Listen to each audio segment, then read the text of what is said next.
À medida que envelhecemos, o nosso corpo passa por mudanças naturais. É completamente comum, por exemplo, a redução da massa muscular, ou seja, a gente perde músculos de forma progressiva ao longo da vida. Isso se deve, gente, a uma condição chamada sarcopenia. Palavrinha nova, né? Você já conhecia?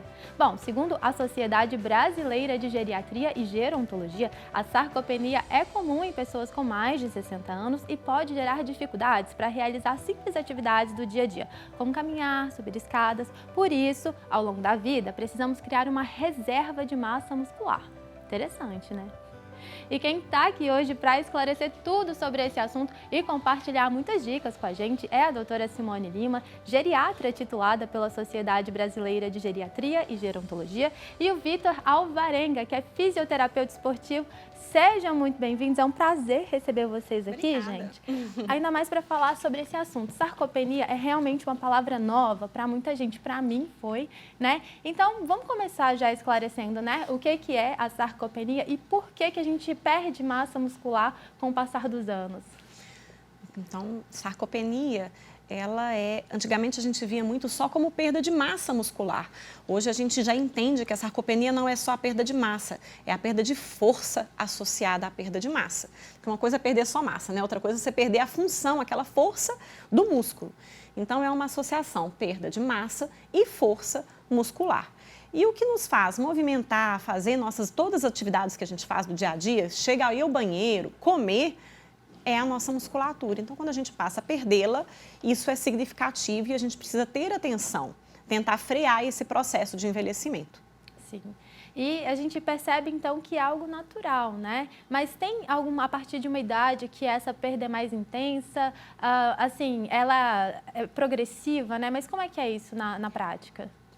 O envelhecimento, de uma forma geral, não é só cabelo branco que aparece, né? Rugas, as pessoas veem o envelhecimento só dessa forma. Mas todos os nossos órgãos envelhecem. A musculatura tem esse processo de envelhecimento natural, igual você falou, fisiológico. Todos nós vamos passar, independente dos problemas de saúde que nós temos. Então, se eu não tiver problema de saúde nenhum, a minha massa vai tender a diminuir.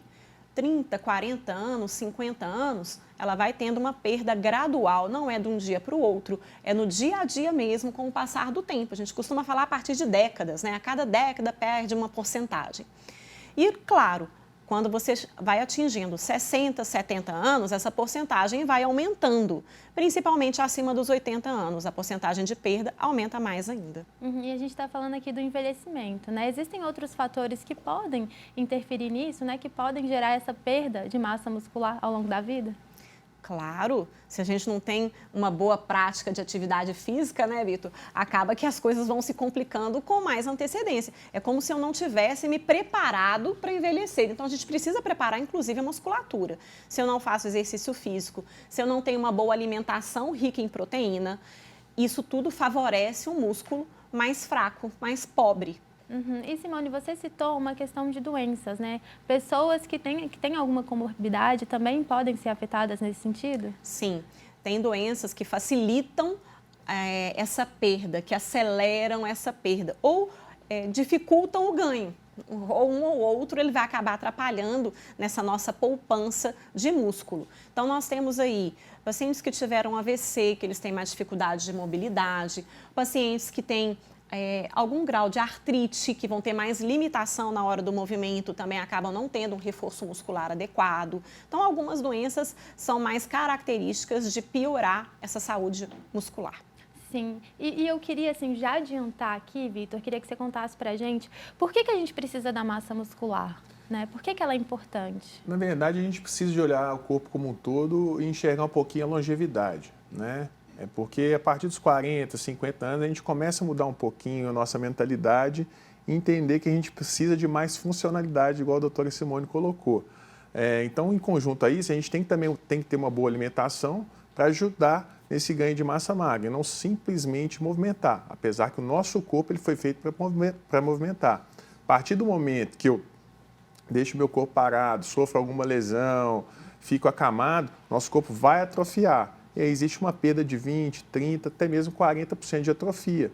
Então, a partir dos 60 anos, isso aumenta ainda mais. Então, é necessário sim fazer atividade física bem orientada, ganhar essa massa magra, né?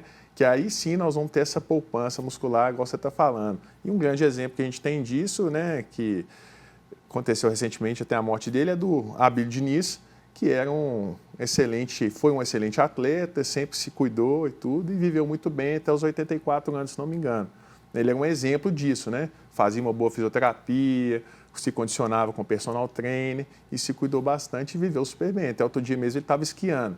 Então, você pega uma pessoa de 84 anos com toda essa funcionalidade, é de causar uma boa inveja nas pessoas. Então, temos que cuidar, temos que pensar na funcionalidade e na longevidade. Essas histórias são inspiradoras, né? São super. Vamos entender agora os sinais de alerta para a perda da massa muscular. A gente tem uma imagem, a gente vai rodar aqui para a gente já seguir com esse raciocínio aqui agora.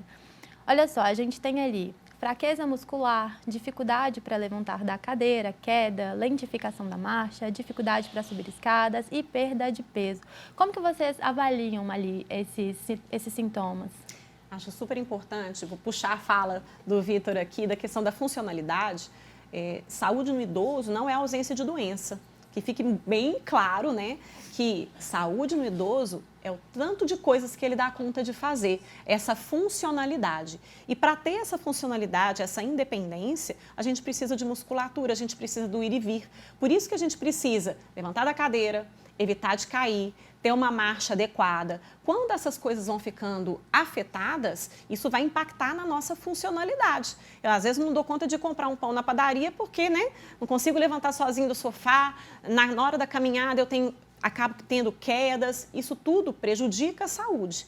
Então, quando a gente tem esses sinais, que são esses, dificuldade de levantar da cadeira, porque a gente tem que ter força de coxa, e o Vitor vai falar melhor. As quedas, quando elas começam a se repetir, às vezes é fraqueza muscular que está associada, lentificação da marcha, dificuldade para subir escada, diminui. Eu moro numa casa de 2 andares, não consigo subir. Mais difícil, eu não consigo conviver com quem está lá em cima, ou eu não desço para poder ter convivência com quem está lá embaixo. E a perda de peso. E essa perda de peso acaba gerando uma fraqueza muscular. Quando a gente fala peso, tem a questão que o Vitor bem colocou. Nós estamos falando do músculo, é a nossa massa magra, né? A nossa massa boa, mas nós temos a nossa massa gordurosa. Então, a questão da perda de peso, às vezes, você perde gordura e massa magra. E aí o pessoal, às vezes, sai de eu emagreci, tô ótimo, eu emagreci 10 quilos. Quanto de massa magra e quanto de massa gorda? Porque nesses 10 quilos, massa magra foi embora também. E ela é muito importante. Sim, então são sinais de alerta mesmo, né? São sinais observados aqui no diagnóstico da sarcopenia em idosos, né? Esse dado é da Sociedade Brasileira de Geriatria e Gerontologia, mas a gente também encontra esses sinais de alertas, esses sintomas em pessoas jovens? Sim, eles podem acontecer. Às vezes nós temos quadros de Covid. Nós temos quadros de paciente com dengue, ultimamente, o que a gente mais pode falar é com dengue, a pessoa fica acamada, ou teve uma pneumonia, ou fez uma cirurgia, foi para o hospital. Costumamos falar que a cada 3 dias no hospital, para cada 1 dia no hospital, deitado na cama, porque você precisou, estava, né, hospitalizado por causa de uma gravidade, a gente precisa de 3 de reabilitação para poder recuperar. Então, o impacto é muito grande. Então, isso pode acontecer também na fase adulta. Sim, e a partir do momento que a pessoa ela percebe esses sintomas, né, ela precisa ali já procurar a ajuda de um profissional da saúde. Qual que é o profissional que você orienta, assim, você também, Vitor, tanto para o jovem que apresentou algum desses sinais de alerta, tanto para o idoso? Isso depende um pouquinho da individualidade de cada um e é necessário, requer uma avaliação um pouco mais profunda, né? Porque um jovem, geralmente, ele vai, por exemplo, poder fazer uma atividade na academia, ao ar livre, mas é importante ele fazer uma avaliação fisioterapêutica ali, uma avaliação com um personal trainer, ver percentual de gordura, essas questões também de força, e aí sim poder articular melhor o que ele vai fazer no treinamento. Quando a gente fala de reabilitação, de atrofia, aí já tem um lado mais da fisioterapia esportiva. Quando a gente já avança um pouquinho para os acamados, idosos, hospital, aí já tem uma fisioterapia respiratória também e uma fisioterapia da parte ali funcional, né? Porque ele não pode ficar muito tempo acamado, porque ele perde força, perde a funcionalidade, pode gerar algum problema maior, por exemplo, no quadril dele, e isso está muito ligado. As quedas, né, pós-acamadas estão muito ligadas aí à perda de funcionalidade associada à massa magra ali, o fortalecimento da região do quadril.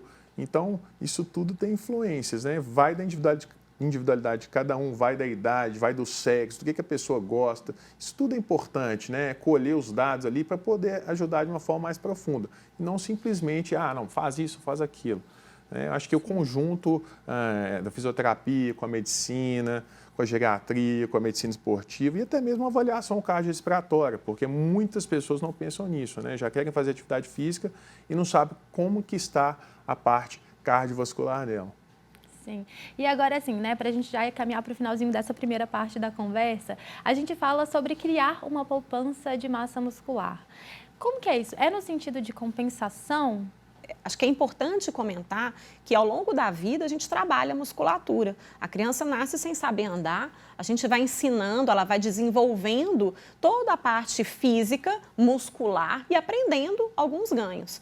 E se a gente conseguir, né, manter uma criança saudável, um jovem saudável, com uma boa alimentação, com um bom esporte, com um bom incentivo muscular, essa musculatura ela vai chegar no máximo que ela pode. Ok, chegou no máximo, quando eu for perder, quando acontecer de chegar o momento de haver a perda gradual, eu saio de um ponto muito alto para começar a perder. Agora, uma pessoa que ao longo da vida, né, juventude, não conseguiu ter uma boa alimentação, acesso à alimentação às vezes, não teve um contato com o esporte, com o movimento e não fez um bom ganho de musculatura ao longo da vida, ela já sai de um patamar mais baixo. Sim. Quando ela perde, essa perda pode ser mais significativa. Então, a poupança de saúde eu enxergo muito com isso. O que eu fiz ao longo da vida, que eu posso fazer, né? Se você ainda é jovem, o que eu posso fazer ainda que eu posso atingir o meu máximo da parte muscular? Vem aí o Vitor falando, é esporte, eu vou programar, eu quero só levantar ou sentar ou eu quero mais coisa do meu corpo? Sim. E nesse ponto aqui da nossa conversa, gente, vamos trazer a pauta das atividades físicas, né? E como que elas podem ser benéficas para o ganho de massa muscular. Uma questão que todo mundo levanta quando a gente está falando desse assunto é sobre a musculação. Muita gente coloca a musculação no lugar de como a única atividade que pode promover o ganho de massa muscular. A gente até publicou uma enquete no Instagram da TV Horizonte sobre isso. Vamos ver. Ah lá, a musculação é o único exercício indicado para o ganho de massa muscular. 66% acredita que é mito, mas tem 34% que acredita que é verdade. E aí eu vou seguir, porque na sequência a gente pediu para as pessoas mandarem, então assim, tudo bem, o que você acha que vai te ajudar no ganho de massa muscular? A gente destacou duas respostas interessantes, que foi uma da Ari Correia, treinos aeróbicos, e do Guilherme, alimentação adequada.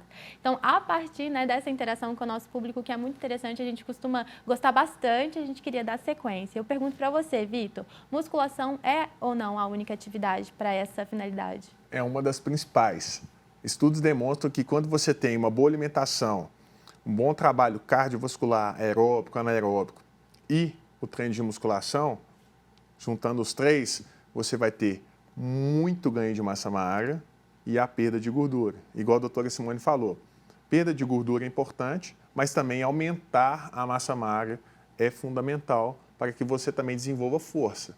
Desenvolvendo força, você vai ter uma melhora da sua funcionalidade. Então, a musculação sim mas você tem também um trabalho funcional, você tem um crossfit, você tem um jiu-jitsu, por exemplo, uma bike, quem corre, isso tudo. Se você não fazia nada, a partir do momento que você se inicia, você ganha. Só que depois, como manter e aumentar isto, que é a grande dificuldade da maioria das pessoas, né, doutora? É o preconceito que as pessoas têm da musculação, né? Eu vou falar que eu também tenho um pouco de preconceito. Aliás, não tenho preconceito, não gosto muito, mas sei da necessidade e passei a fazer. Tem coisas que a gente faz, né? Já coloquei lá no meu Instagram uma vez, faz o que quer quem é criança. Adulto faz o que é necessário, né, gente? Com o objetivo. Então, não vejo, igual você falou, Vitor, a musculação como a única fonte. Os treinos aeróbicos também vão ajudar, mas eles vão ser mais bem feitos, com menos lesão, quando a gente tem um bom preparo muscular. E a musculação é que nos leva a um melhor preparo muscular. Então, é aquela fabricar mais músculos de forma adequada. Então, não é só, mas é um dos mais importantes. E o Guilherme, ele colocou aqui na enquete a questão da alimentação, né? Como que a alimentação vai ajudar a gente nesse sentido também? Excelente. Eu vejo muitas pessoas falando, minha alimentação é muito boa, eu como verdura, eu como legume, praticamente não como carne, muito suco, eu falo, cadê a proteína? Porque o nosso músculo é feito de proteína. O exercício vai trabalhar o ganho daquele músculo que já existe. Mas como que eu formo mais músculo? Eu preciso ingerir proteína. A maior fonte de proteína que nós temos são carnes, leite e derivados, ovo, vários outros alimentos têm, mas às vezes a proporção que a gente tem na quantidade é pequena. Esses são os principais. Então, para ter um bom ganho de massa, além do exercício, eu tenho que ter um mínimo de proteína. Então, se ela vai ser perdida, eu preciso que ela entre também via boca, uma boa alimentação rica em proteína. Um pouco de manhã, um pouco no almoço, um pouco à noite, para não ficar pesado, né, uma quantidade grande ao mesmo tempo, até porque a gente não absorve tudo. Então, tem que ser dividido, distribuído ao longo do dia, esses alimentos ricos em proteína. Sim, algo que a gente sempre destaca aqui no programa é alimentação, atividade física e qualidade do sono, caminhando juntos. Sim. É sucesso.